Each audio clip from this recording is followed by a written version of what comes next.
Baik hadirin dan pemirsa, kita masih dalam debat publik calon Bupati dan Wakil Bupati Badung yang diselenggarakan oleh Komisi Pemilihan Umum Kabupaten Badung. Kita sekarang masuk ke segmen yang ketiga, masih dalam pertanyaan panelis. Saya sudah lihat tadi, panelis sudah ora-orek, tolong dibawa ke sini pertanyaannya. Ya.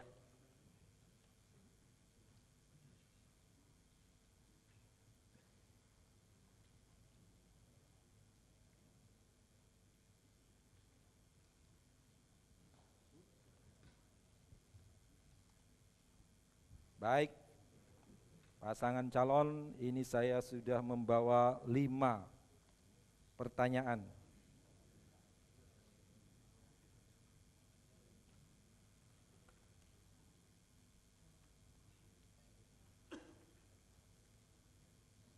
Nah, sekarang pertanyaan dari Bagus Sudibyo, saya bacakan. Ini panjang juga nih Pak. Didengarkan baik-baik. Pendapat asli daerah Kabupaten Badung dari sektor pariwisata nyaris mendominasi total PAD Badung yang berjumlah lebih dari 3,5 triliun rupiah per tahun. Namun sayangnya tidak cukup banyak yang dialokasikan untuk sektor penunjang pariwisata, baik secara langsung maupun tidak langsung, sehingga menyebabkan ketimpangan ekonomi yang cukup mencolok.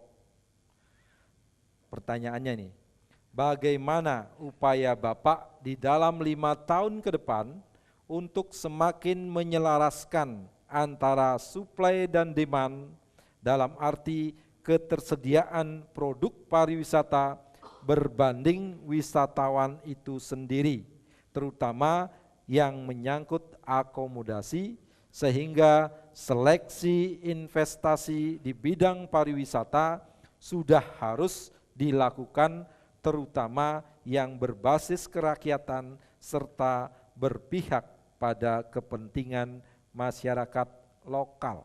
Nah, itu pertanyaannya.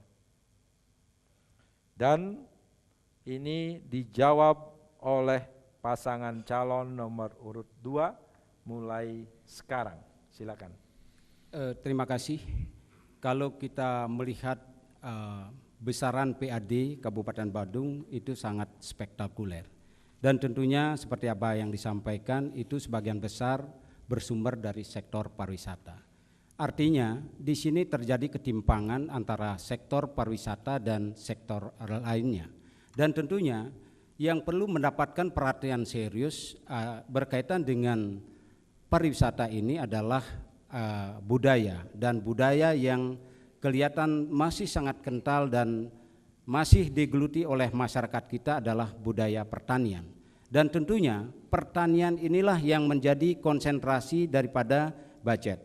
Dan tentunya kalau kita melihat sekarang alokasi anggaran untuk sektor pertanian itu masih sangat kecil, sekitar 70 sekian miliar.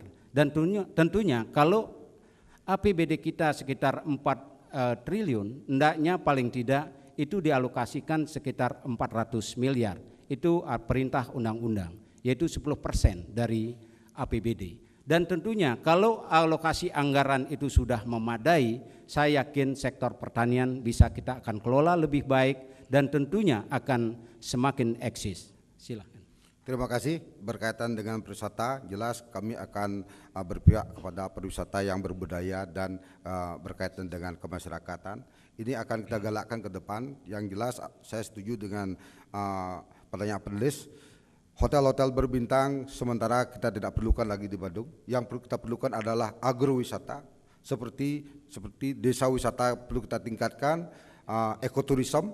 Ini yang perlu kita, karena ini berbasis kepentingan masyarakat, berkaitan dengan pertanian kita, berkaitan dengan alokasi anggaran yang akan kita kucurkan, pasti akan kita tingkatkan berkaitan dengan kebersihan dan kenyamanan pariwisata itu sendiri. Terima kasih. Ya, kita berikan tepuk tangan untuk pasangan nomor urut 2. Pertanyaan yang sama, saya berikan kesempatan menjawab untuk pasangan calon nomor urut 1 mulai sekarang. Berbicara masalah pariwisata berbasis masyarakat adalah agrowisata, pariwisata yang berbasis dengan perkebunan, ekowisata, pariwisata yang berbasis dengan lingkungan, health wisata itu pariwisata yang berbasis dengan kesehatan, culture wisata itulah pariwisata yang berbasis dengan budaya, home base-nya adalah desa wisata, itulah yang dimaksud dengan pariwisata yang berbasis dengan masyarakat. Jadi persoalan berkenaan dengan supply dan demand ini jelas sekali bagaimana Badung Utara ke depan itu melalui agro bisnis menampung hasil-hasil produksi hortikultura maupun pangan untuk menjadi kebutuhan akan sektor selatan hotel itu sendiri. Fasilitas jelas akan kami lakukan. Bila perlu, para hotel-hotel ini menjadi bapak angkatnya petani-petani maju yang ada di Badung Utara. Sehingga tidak kemana-mana hasil produksi itu untuk kepentingan yang ada kita lakukan di Badung Selatan. Inilah yang dimaksud dengan penyeimbangan antara Badung Utara dan Badung Selatan. Silahkan tambahan Pak Wakil. Terima kasih. Terhadap pertanyaan penulis dapat saya menjelaskan seberikut, bahwa penting sekarang ini kita lakukan apa yang disebut dengan analisis carrying capacity, bahwa kapasitas terhadap kebutuhan kita terbaik di dalam sektor pariwisata yang harus kita lakukan, termasuk tentang akomodasi pariwisata itu. Dari analisis carrying capacity itulah kita akan baru bisa merumuskan dan mengeluarkan rekomendasi pendapat final kita. Apakah akomodasi pariwisata di Badung ini sudah cukup? Ataukah memang harus kita hentikan sebentar atau kemudian dalam tahap tentu kita lanjut kembali. Inilah yang dilakukan yang pertama. Jadi Giriase akan melakukan analisis carrying capacity terhadap pariwisata itu. Ini pertama. Yang kemudian dalam rangka supply and demand itu agar seimbang nanti distribusinya itu, maka yang kita lakukan di sektor ini yang akan kita lakukan adalah community based tourism itu sendiri, bahwa pariwisata yang berbasis kemasyarakatan. Jadi pariwisata berbasis kemasyarakatan itu adalah pariwisata yang sebesar-besarnya diberikan peluang dan kesempatan dari rakyat itu sendiri, oleh rakyat itu sendiri dan masyarakat itu sendiri. Ya, itu. Kita berikan tepuk tangan untuk nomor urut 1. Hadirin dan pemirsa, kalau tadi panelis nomor 1 yang bertanya, sekarang saya bacakan panelis nomor 2. Bapak Dr. Igede Yuse SH MH. Pertanyaannya begini. Sebagai bupati terpilih, bukan sekarang terpilih Pak ya, kelak gitu. Sebagai bupati terpilih kelak, ada tugas berat yang diemban terkait dengan lahirnya Undang-Undang Nomor 43 Tahun 1999 tentang pokok-pokok kepegawaian. Dalam undang-undang tersebut dikatakan bahwa penilaian prestasi kerja pada aparatur dilaksanakan atas dasar perpaduan antara sistem prestasi kerja dan karir. Dalam kaitan ini, bagaimanakah bupati akan memberikan penilaiannya secara berkeadilan terkait dengan heterogenitas latar belakang aparatur, baik dari segi agama, budaya, dan adat. Nah, kira-kira bagaimana sistem merit sistem itu nanti ditindaklanjuti kaitannya lalu dengan adanya perbedaan agama, budaya, dan adat agar bisa berlaku adil, kira-kira begitu. Kalau tadi nomor urut 2, sekarang dimulai dari nomor urut 1, mulai sekarang. Terima kasih. Berbicara masalah aparatur PNS, perlu kami sampaikan di situ ada OPD, organisasi perangkat daerah, yang mana dimaksud dengan promosi, naik pangkat, naik jabatan, yang mana maksud dengan mutasi, itu adalah jabatan yang sama di satuan kerja perangkat daerah yang berbeda, ada di situ degradasi, turun jabatan. Persoalan nanti penempatan orang sesuai dengan kemampuan dan begitu juga dengan skillnya itu sendiri, kita di Kabupaten Badung telah memiliki yang dimaksud dengan Baperjagat, Badan Pertimbangan Kepangkatan dan Jabatan. Ini adalah salah satu parameter yang mengadopsi daripada kekuatan yang dimaksud dengan undang-undang itu sendiri. Jadi kami bila mana terpilih nanti jelas sekali berbicara masalah keseimbangan tentang adat agama yang ada di Kabupaten Badung. Ini adalah merupakan sebagai tolak ukur. Nanti kami menempatkan, tidak mungkin bila mana orang itu agama lain misalkan di Kabupaten Badung itu menjadi kepala dinas kebudayaan.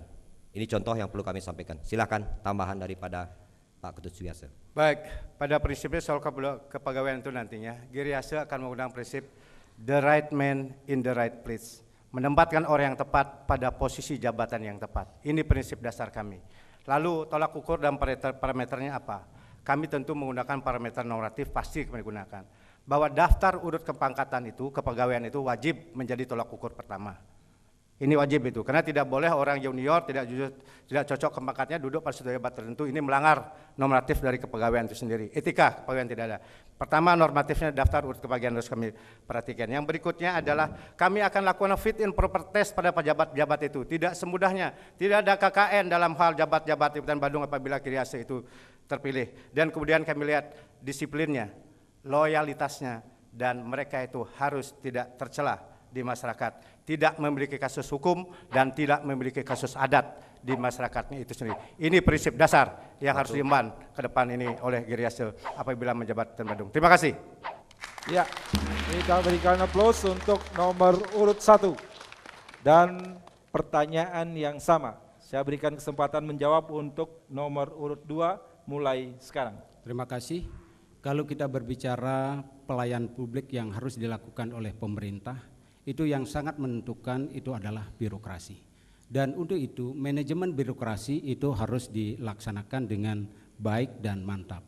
Mulai dari rekrutmen, staffing, organizing, dan tentunya di dalam proses staffing itu harus benar-benar mengacu kepada on the right man on the right place. Dan kemudian kalau ada sesuatu yang bertentangan, mungkin kita harus berani untuk melakukan demosi. Karena kalau hanya promosi saja tanpa melakukan keberanian untuk melakukan demosi, ini juga akan berdampak buruk terhadap kinerja daripada birokrasi. Dan untuk itu kita ke depan harus menata bagaimana caranya agar betul-betul proses kerja birokrasi itu bisa berjalan dengan baik.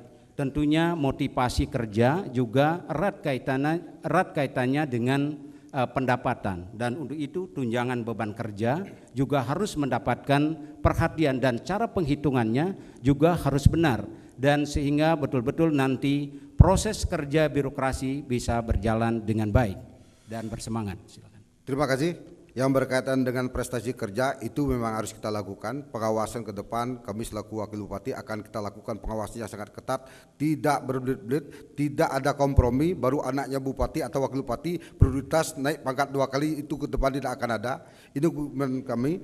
SDM pasti kita akan tingkatkan. Ini tegas untuk kepentingan masyarakat tentang pelayanan. Maka dari itu yang namanya pegawai harus tertib. Jangan sampai pegawai-pegawai sekarang ada yang masuk jam 9 atau jam 10. Yang selama ini kita berlakukan ke depan, yang jelas sistem kerja dari pegawai itu adalah 7 jam kerja efektifnya. Harus bekerja sesuai dengan tugas dan fungsi daripada pegawai itu sendiri. Ya, terima kasih. kita berikan tepuk tangan untuk pasangan nomor urut 2. Hadirin dan pemirsa, kita lanjutkan pertanyaan dari panelis yang ketiga. Pertanyaannya begini, meningkatnya jumlah penduduk berdampak pada meningkatnya kebutuhan rumah, sekolah, fasilitas kesehatan, pusat perbelanjaan maupun rekreasi dan sebagainya yang berdampak pada kemacetan, banjir, banyaknya timbunan sampah dan pencemaran udara dan air, serta beralihnya kepemilikan dan fungsi lahan. Ini terjadi baik di Badung Utara, Badung Selatan maupun di Badung Tengah. Mencermati deskripsi di atas, tantangan ke depan adalah menurunnya mutu lingkungan hidup yang berdampak menurunnya kualitas SDM. Pertanyaannya begini, adakah Bapak telah menyiapkan visi perencanaan pembangunan Badung ke depan ke dalam cetak biru lingkungan hidup? Jika sudah, jelaskan. Jika belum, jelaskan pula apa sebabnya. Pertanyaan ini dijawab oleh pasangan calon nomor urut 2 mulai sekarang. Baik, terima kasih. kalau kita berbicara hidup nyaman, tentunya kita harus membuat suatu kondisi mulai dari aturan, kemudian bagaimana membangun kesadaran daripada masyarakat.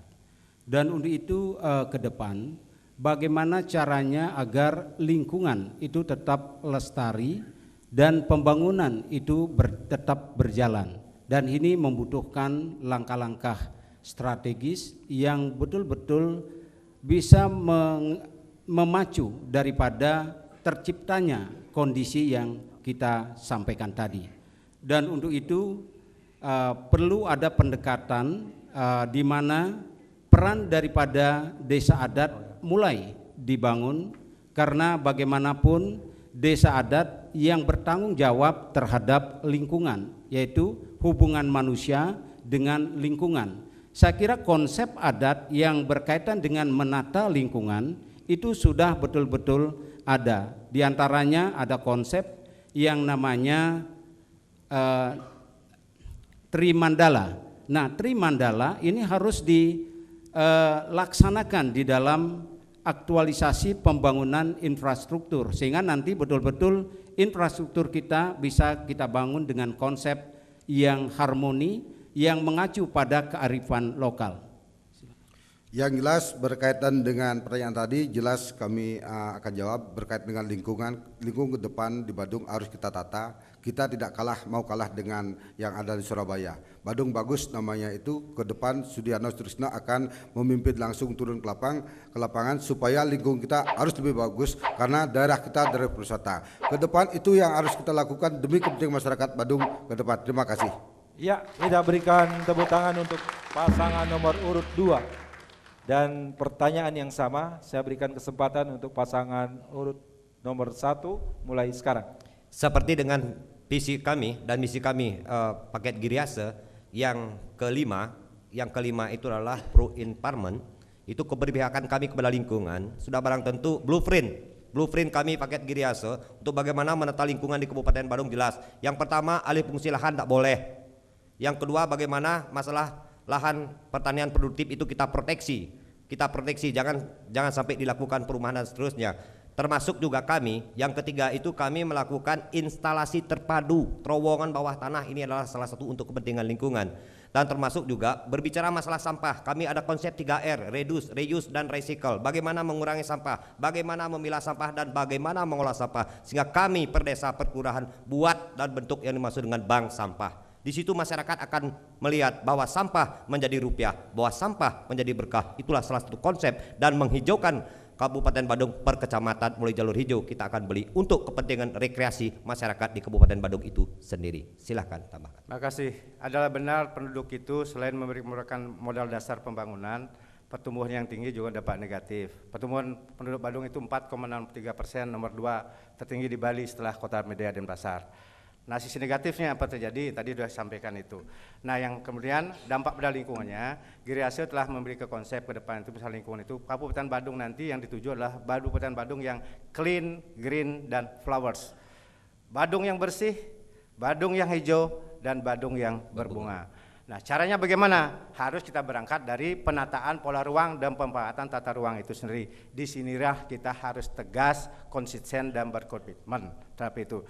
Tata ruang itulah diatur, saya demikian kita akan sesuai peruntukan yang ada di masyarakat itu. Siapa yang boleh melakukan apa dan di mana itu kita atur sejelas dan tegas dalam aturan tata ruang itu. Inilah konsep dasar kami secara hukum dalam melakukan gerak-gerak pelanggaran lingkungan itu sendiri. Terima kasih. Ya, kita berikan tepuk tangan untuk pasangan calon nomor urut 1. Dan hadirin, kita lanjutkan pertanyaan dari panelis yang keempat, Bapak Dr. Wiatnyana. Pertanyaannya begini, nampaknya masyarakat kita lebih sering dipandang sebagai objek, diberikan gratis, kemudian dirawat, dan lain-lain. Itu adalah paradigma sehat. Nah, yang menjadi pertanyaannya, apa yang perlu dilakukan agar tumbuh partisipasi aktif masyarakat khususnya dalam pembangunan di bidang kesehatan. Ini pertanyaannya. Panelis keempat ini dijawab oleh pasangan calon nomor urut 1 mulai sekarang. Terima kasih. Berbicara masalah kesehatan di Kabupaten Badung, agar terjadi persoalan antara yang kategori menengah ke bawah dan menengah ke atas itu ada dimaksud dengan subsidi silang. Subsidi silang ini akan diberikan kepada masyarakat menengah ke bawah. Itu program yang kami lakukan untuk kepentingan di Kabupaten Badung secara bersama-sama. Sehingga program tali kasih ini berjalan. Kebutuhan khusus masyarakat di Kabupaten Badung terjangkau. Apapun itu bentuknya, demi kepentingan daripada masyarakat Badung, kami sudah buatkan yang masukkan frame regulasi bagaimana kita melakukan kolaborasi untuk kepentingan daripada masyarakat di Kabupaten Badung. Yang penting masyarakat Badung sehat, masyarakat Badung senang, dan masyarakat Badung menjadi hebat. Silakan tambahkan. Terima kasih. Bicara masalah kesehatan ya katakan sekarang ini oleh panelis ada hal bahwa masyarakat ini pernah objek sehingga segala sesuatu pernah gratis. Saya rasa begini, bahwa adalah hak rakyat soal kesejahteraan dasarnya itu merupakan tanggung jawab pemerintah negara yang harus menanggung semacam itu. Itu Undang-Undang Dasar mengatakan. Oleh karena itu negara lah yang punya kewajiban untuk menyehatkan masyarakat itu. Oleh karena demikian kebutuhan dasar kesehatan masyarakat itu digratis itu adalah hak masyarakat itu sendiri. Tetapi memang ada hal-hal yang partisipatif yang menyangkut dengan lingkungan masyarakat yang berdampak kepada kesehatan mereka itu sendiri, maka disitulah partisipatif masyarakat harus dilakukan oleh masyarakat itu sendiri. Budaya hidup bersih dan sehat itu harus terlahir dari masyarakat itu sendiri, dari dirinya sendiri dululah, urus menjaga dan mengawal soal kesehatan sendiri. Itu adalah bentuk partisipatifnya. Sedangkan hal yang sifatnya sarana prasarana, pelayanan, tindakan kesehatan pada masyarakat itu adalah kewajiban negara, kewajiban pemerintah di dalam menyehatkan rakyatnya. Sebab masyarakat tidak akan mungkin menyiapkan sarana prasarana sendiri, tidak akan mungkin melakukan tindakan terhadap dirinya sendiri dalam menyehat itu. Karena itulah negara yang harus melakukan, termasuk pemerintah daerah. Dalam konsep dasar itu geria sosial. Iya, kita berikan tepuk tangan untuk pasangan nomor urut 1. Pertanyaan yang sama, saya berikan kesempatan dijawab oleh pasangan nomor urut 2.